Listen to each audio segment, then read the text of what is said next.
ကျွန်တော်ရဲ့ကြောင်ပိတ်တဲ့အားလက်တဲ့ကာလာမှာအစီအစဉ်မရှိဘဲနဲ့ထိုင်းနိုင်ငံတောင်ပိုင်းကိုလဲမယ်လို့စိတ်ကူးရတာနဲ့ဆိုင်ကတစ်စီးနဲ့ထိုင်းမြန်မာနယ်စပ်လမ်းအတိုင်းဆိုင်ကမောင်းလာခဲ့တယ်ပထမဦးဆုံးရည်ရထားတဲ့နေရာကမရေမှန်းပဲနဲ့ရောက်သွားတဲ့နေရာပေါ့အဲ့ဒီနေရာကထိုင်းလိုထုံပေါ်တောင်လို့ခေါ်တယ်ဗမာလိုဆိုရင်တော့နေကြတောင်ပေါ့တောင်ကုန်းတကုန်းလုံးပန်းအဝါရောင်ရှင်နေကြလို့ပန်းအဝါရောင်နေစိုက်ထားတာဖြစ်တယ်အဲ့ဒီတောင်17လပိုင်းဆိုရင်ဒီပန်းတွေကအရင်ပွင့်နေလူတွေလည်းအရင်ဟိုလာလဲကြတယ်အဲ့ဒီအတွက်ကြောင့်မို့ကျွန်တော်လည်းလေဂျင်ဇွန်နဲ့ဒီဘက်ကိုရောက်လာတာဖြစ်တောင်တက်တွေကအရင်တက်ရတယ်လမ်းကွေးကောက်ကြီးတွေနဲ့တချို့နေရာတွေကအရင်ကိုစိတ်လှုပ်ရှားဖို့ကောင်းတယ်တချို့နေရာတွေရဲ့ရှုခင်ကအရင်လှတော့ကိုစိတ်လှုပ်ရှားလို့စောက်ရှာမှန်းတော့မသိတော့ဘူး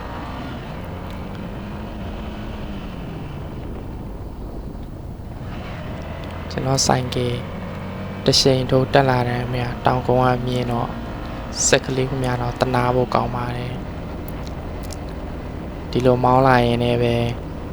လူတွေတော်တော်များများပြန်ဆင်းလာတော့ကျွန်တော်ရိပ်မိတယ်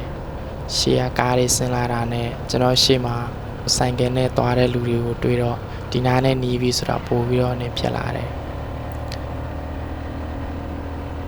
အဲ့ဒီတောင်နာကိုရောက်ပြီးဆိုတော့ねအဝါရောင်ပန်းကင်းတွေကိုစပြီးတွေ့တော့တာပဲဗျာတတောင်လုံးဝထိန်နေတာကိုမြင်ရတယ်အပေါ်မှာလည်းမိုးတွေကညို့နေတယ်ဗျအရန်အပန်းဖြေဖို့ကောင်းတဲ့နေရာတစ်ခုပေါ့ဒီနေရာမှာတော့ကျွန်တော်အတွက်စိတ်ဖြေလဲရောက်နေရာတစ်ခုလို့သတ်မှတ်လို့ရတယ်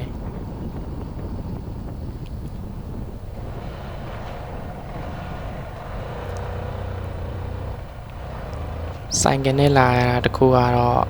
ဘယ်နေရာတွေမှာကားတွေနေရက်စရာနေရာတွေဘလောက်ပဲကြက်ကြက်ကိုတစည်းစာကတော့အစင်တင်ရင်တင်တယ်လို့ကိုထိုးပြီးတော့ရက်ထားလို့ရတာတော့အာတချက်တခုတော့ရတာပေါ့ဗျာ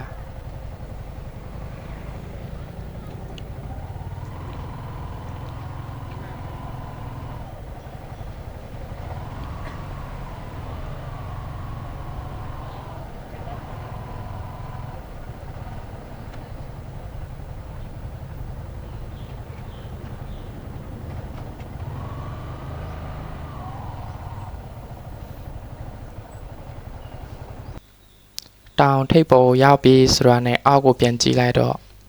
တကယ်ဟိုမှလာတဲ့ခွန်ယွန်တောင်ရဲ့အလှတရားတွေကိုတွေ့ရတစ်ဖက်မှာလည်းတစ်ဖက်ကမိုးသားနဲ့တစ်ဖက်ကနေရောင်ကြီးဖြစ်နေတယ်ရာသီဥတုနှစ်ခုကြားမှာဖြစ်နေတဲ့တဘာဝအလှကလည်းပေါ်မှာတမူလှတာပေါ့ရှုခင်းလှလှနဲ့နေရောင်ကြီးကထိုးတဲ့အရေးရယ်နည်းနည်းရရကလာလဲကြတဲ့လူတွေနဲ့ဒီတောင်ပေါ်မှာအသက်ဝင်နေတဲ့ပကြီးကားတစ်ချက်လို့ပေါ့ကျွန်တော်ကတဘာဝကိုချစ်မြတ်နိုးတယ်တဘာဝတိုင်းမှာနေရတာကိုကျွန်တော်ကပို့ပြောတယ်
นมที่เที่ยวนี่อยู่ข้างหน้าใช่ไหมอ๋อเข้าไปอีกไกลไหมประมาณ1 โลเนาะโอเคครับขอบใจมาก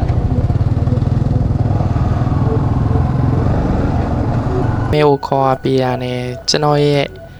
ရှေ့ဆက်ဖို့သွားမယ့်နေရာတစ်ခုကတော့လမ်းမှာတွေမဲ့တွေ့ခဲ့တာပါဒါပါလဲဆိုတော့ပန်းအောင်ဆိုတဲ့ရေကန်ကြီးကိုသွားလဲမှာဖြစ်တယ်အဲ့ဒီရေကန်ကဒီပေါ်ကတောင်သူလယ်သမားတွေအတွက်နေရာစိုက်ပျိုးတဲ့နေရာမှာအသုံးပြုဖို့ဆိုပြီးတော့ရေလောင်ကန်ဖြစ်တဲ့တပွဲလောက်ထားတာပေါ့ဒီရေလောင်ကန်ကိုမှခရီးသွားတွေအတွက်လာရောက်ပြီးတော့လဲပတ်လို့ရအောင်ပန်းဖြည့်စကန်တစ်ခုလိုလောက်ထားတဲ့နေရာပေါ့ဟိုစရောက်ပြီးဆိုတာနဲ့ဒီဘက်ထဲမှာသူတို့ရေကန်တွေရဲ့ခရီးသွားတွေအတွက်သူတို့တောင်းမှုပေးထားတဲ့စားတောက်ဆိုင်တွေရှိတယ်ပန်းဖြည့်စကန်တွေရှိတယ်နောက်ပြီးတော့ပင်ကလိုတွေကအစားပေါ့အခုလာတဲ့အချိန်ကနေ့လယ်12နာရီလောက်ရှိတယ်ဗျာနေရရမ်းပူတယ်ဒါပေမဲ့ဒီမှာကတောင်ပေါ်မှာဖြစ်နေတဲ့အတွက်ကြောင့်မို့မသိတဘာဝတွေတက်ပင်တွေများတော့ပူလို့ပူမှန်းတော့မသိပါဘူး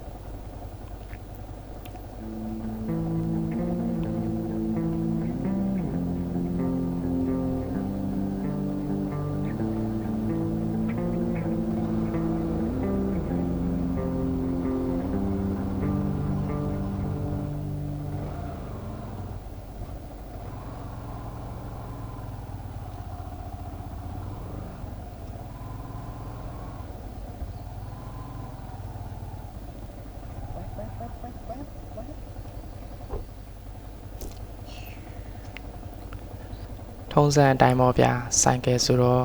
တွေ့တဲ့နေရာလေးမှာနေရာတသေးလေးတစ်ခုတွေ့လဲကျွန်တော်ရဲ့ရက်ဖို့နေရာရတော့ဝင်ထိုးလိုက်ပါတယ်ဖဲပန်းအောင်ငါလေးရဲ့အဓိပ္ပာယ်ကပန်းအောင်ရဲ့ဖောင်လို့အဓိပ္ပာယ်ရတယ်ဒီမှာဖောင်စီးလို့ရတယ်ဗျာဒီနာပတ်ဝန်းကျင်ရှိတဲ့တဘာဝကျုံလေးပုံစံဖြစ်နေတဲ့နေရာတွေမှာလိုက်လေတယ်။နောက်လည်းဒီနေရာမှာသူများဖောင်စီးတဲ့နေရာလေးတွေကိုကြည့်ပြီးတော့ဇရက်ထဲမှာပဲအပြစ်မထွက်ပဲနေခဲ့တယ်။ကံမှာမင်းသားတဆူဖြစ်နေတာတော့ဘင်ငန်းမှာဒီနာအတော်ကြီးပြောပြတာတော့ဒီမှာဘင်ငန်းနှစ်ကောင်ရှိတယ်။တစ်ကောင်နဲ့တစ်ကောင်တော့မတည့်ဘူး။ဒါပေမဲ့သူတို့နှစ်ကောင်လုံးကဒီမှာပဲနေတာ။ဒါပေမဲ့ဒီနေ့ကျွန်တော်တော့တစ်ကောင်ပဲတွေးခဲ့ရတယ်ဗျာ။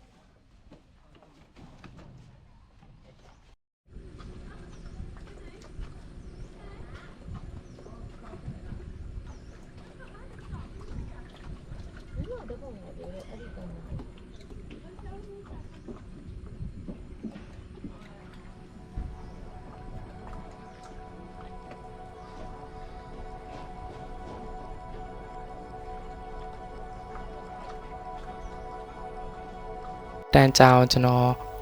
ရက်နေပြီးတော့ကျွန်တော်တို့အဓိကထားရတဲ့နေရာတစ်ခုဖြစ်တဲ့လောင်ဖဲဘတ်လက်ထိုင်ဆိုတဲ့နေရာကိုကျွန်တော်တက်လက်မှာအဲ့ဒီရွာဒီနေရာနဲ့ဆိုရင်နောက်ထပ်15ကီလိုလောက်တော့သွားရတယ်ဒီတောင်ပေါ်ဒေတာဆိုတဲ့အတိုင်းပဲရွာတွေရှိတယ်နည်းရှိပါတယ်လမ်းတော့ကောင်းတယ်ဒါပေမဲ့အရန်ကျဉ်းတယ်ပြောဆူဆူနဲ့ပဲကျွန်တော်လာလဲမဲဆိုတဲ့ရွာကိုအဝေးကနေကျွန်တော်လှမ်းကြည့်တာမြင်နေရပါတယ်တောင်ထိပ်ပေါ်မှာတကယ်တရုတ်တီယူနန်ဘက်ကလာတဲ့တရုတ်တီဒီမှာလာပြီးအခြေချတာဒီတရုတ်တွေကဘယ်ကလာလဲဆိုတော့တရုတ်ပြည်မကြီးယူနန်ကနေလာကြတယ်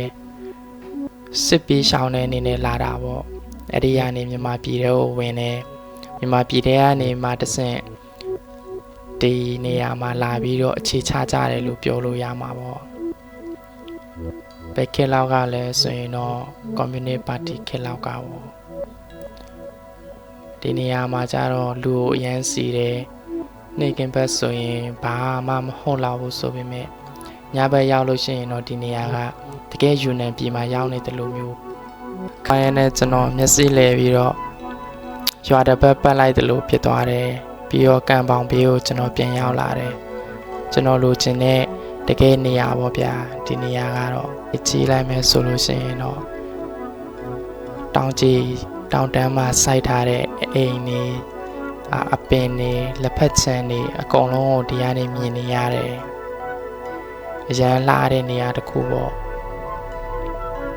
ဆိုရင်ဒီနေရာမှာလေတွေထွက်တယ်မီးတွေထုံထားတယ်မနက်ခင်းဆိုလို့ရှိရင်လည်းလက်ဖက်ခြံနေနဲ့အရန်အေးတဲ့ဒေတာတစ်ခုပေါ့ဗျာ ညဘက်ရောက်ပြီဆိုရင်ကျွန်တော်ပြောထားတဲ့လိုပဲတက်ဝင်လာတဲ့တရုတ်ပြည်ယူနေပြည်မကြီးလို့ပေါ့ဒါမောပန်းလာတဲ့အရာတွေကိုပန်းဖြေရတယ်လို့မျိုးပဲတကယ်ကိုအေဂျင့်ရဲ့ဒေတာတစ်ခုပါ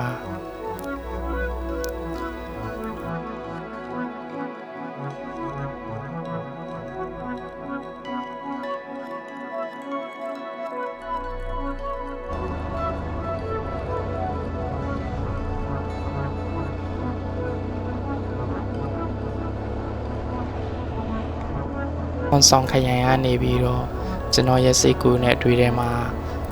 ချင်းမိုင်ဘက်ကိုသွားမယ်အစီအစဉ်မှာစင်းမဲဟိုကနောက်ထပ်ကီလိုပေါင်း280လောက်ဆိုင်ကယ်မောင်းပြီးတော့သွားရမှာကျွန်တော်နောက်ထပ်သွားမယ့်နေရာချင်းမိုင်မြို့လယ်မှာရှိတဲ့ပတူထဖဲလို့ထိုင်းလို့ခေါ်တယ်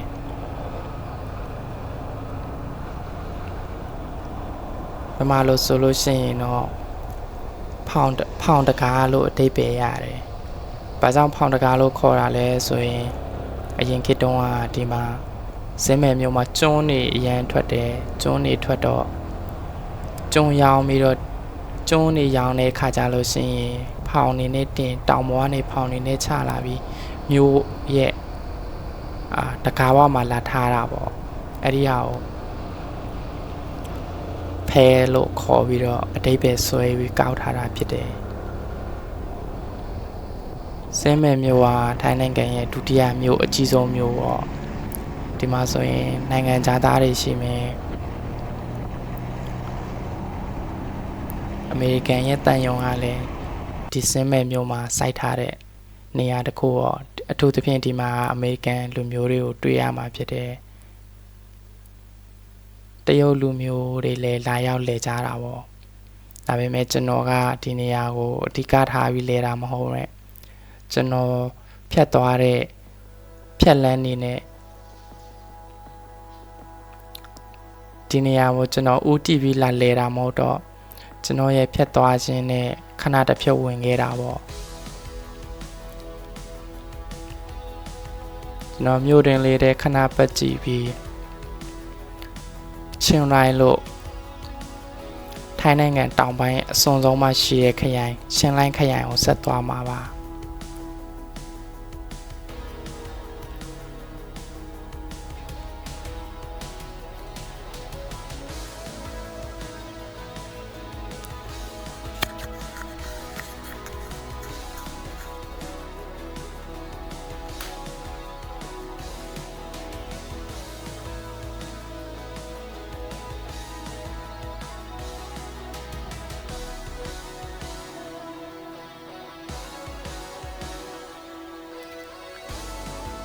မြို့ကြီးဆိုတဲ့အတိုင်းပဲဒီစင်းမဲ့မြို့ကအရန်ကိုရှုပ်တယ်အပူဒေတာလည်းကျွန်တော်တို့ရန်ကုန်ဘက်ကအပူလိုမျိုးပဲအရန်ပူတယ်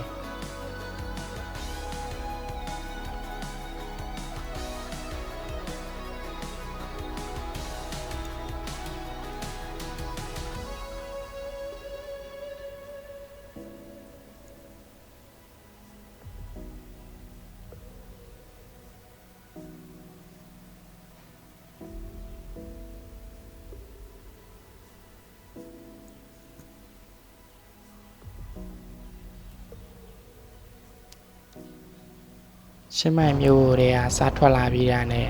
ချင်းမိုင်ခရိုင်ရဲ့အစုံတကားတိတ်ကိုတွေ့ရတယ်ဒီနေရာကနေပြီးတော့ကျွန်တော်စင်းမယ်ဟိုထွက်သွားတော့မယ်ဆိုတဲ့နေရာပေါ့ကျွန်တော်ဒီကနေပြီးတော့နောက်ထပ်ကီလို320လောက်ရှိမယ်ချင်းလိုင်းခရိုင်ကိုသွားမှာကျွန်တော်ရဲ့အဓိကဥတီချင်နဲ့သွားပြီးလေချင်တဲ့နေရာကတော့ရွှေတရိကန်လို့နာမည်ကြီးဘူးတဲ့နေစနေရာတစ်ခုပေါ့အဲဒီရွှေတရိကန်ကထိုင်းရယ်မြန်မာရယ်လာအိုရယ်သုံးနိုင်ငံမြစ်စုံနေတဲ့နေရာပေါ့တစ်ချိန်တော့အရန်ဟိုနာမည်ဆိုးနဲ့ကြော်ကြားခဲ့တဲ့ရွှေတရိကန်ပေါ့အခုလက်ရှိမှာတော့ရွှေတရိကန်ကလူတွေအတွက်အပန်းဖြေစခန်းနဲ့လေပတ်ဖို့နေရာတွေပြည်နေတဲ့နေရာတစ်ခုလို့တ တ်မှတ်လို့ရတယ်မဲဟောင်ဆောင်ခရီးကျန်းကကားလမ်းအရန်ကျင်းနေအကွေးကောက်တွေရမ်းများတယ်ကျွန်တော်ပင်မနဲ့ဆိုင်ကယ်ကိုထိမ့်သိမ့်မောင်းလာရပြီးတော့စင်းမယ်ကနေပြီးတော့ချင်းလိုင်းကိုသွားမယ့်အခါကျတော့လမ်းကလေးလမ်းမောင်းကားနှစ်ဖက်လုံးကလည်းရှင်းတော့ကျွန်တော်အတွက်ဆိုင်ကယ်မောင်းရတာအရန်ကောင်းတယ်အမြဲတော့100ကျော်ကြီးပဲလမ်းသက်လုံးမောင်းလာတာဒီနာအလှတဘာဝအလှနဲ့တောင်တန်းနေတော့မှကျွန်တော်ရဲ့အာယုံထဲမှာတိတ်ပြီးတော့မရှိတော့ပါဘူး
ချင်းလိုင်းမြို့စရောက်တာနဲ့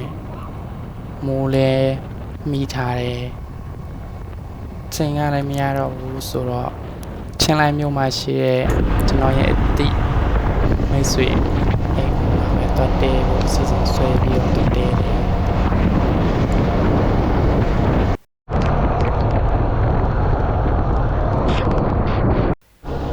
နောက်နေ့မနေ့မိုးလင်းတာနဲ့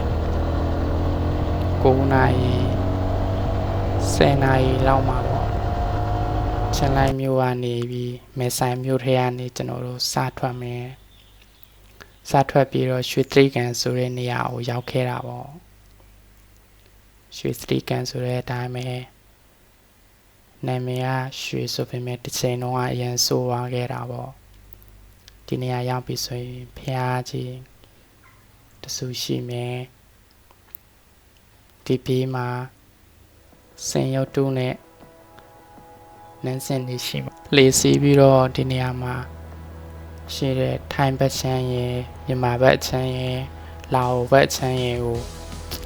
လဲလို့ရပါတယ်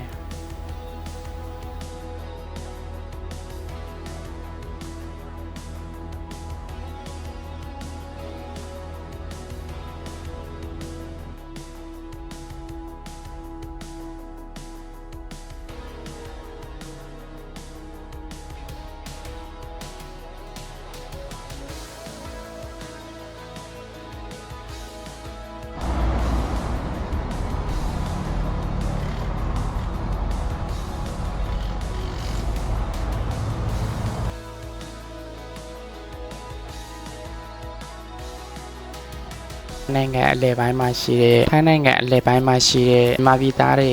အများစုသိကြတဲ့ငါးမျက်နှာဖျားကိုကျွန်တော်လာလဲတယ်အဲ့ဒီကနေအကွာဝေးရတော့ကီလို900လောက်ရှိမယ်ဗျငါးမျက်နှာဖျားကတော့ထိုင်းနိုင်ငံဖစ်ချပွန်ဆိုတဲ့ခရိုင်မှာပါချပွန်ဆိုကျွန်တော်တို့ရောက်တာနဲ့ဒီမှာနဲ့တညအိတ်တဲပြီးတော့နောက်နေ့မနေ့နေထွက်ပြီး9နာရီ10နာရီလောက်ကြာတော့ဖျားပေါ်ကျွန်တော်တက်လဲလာတယ်အိတ်ပေါ်ရောက်လာပြီဆိုတာနဲ့တကယ်ကိုအဖြူရောင်ထုံးလို့ဖွေးနေတဲ့ဖျားငါးစုတွေ့ရပြီပေါ့ဒီချိန်ကနေကင်းကြောင်တောင်ဆိုတော့နေပူတယ်တိတ်ပြီးတော့အနေမရှိပါဘူးဗျာ